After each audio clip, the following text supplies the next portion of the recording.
Here's a butternut squash. When I got here today, 1:30 or 1:15, whatever, I just used a peeler to peel it. Now Heather asked a question, said sometimes when she tries to peel it, it doesn't peel.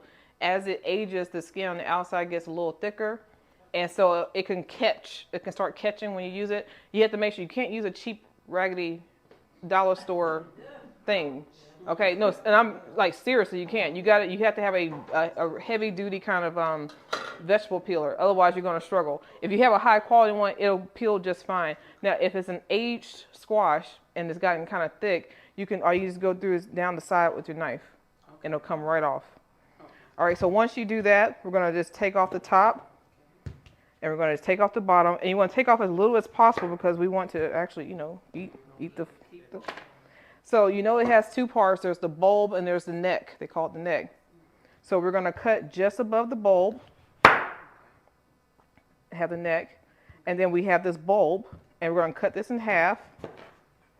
And then inside here you have the seeds, and all you got to do is scoop out the seeds. Right. And you can keep the seeds and roast them and season them up. Make your own version for pizzas. It's really good. And all we do is just slice these, and those will be ready to go.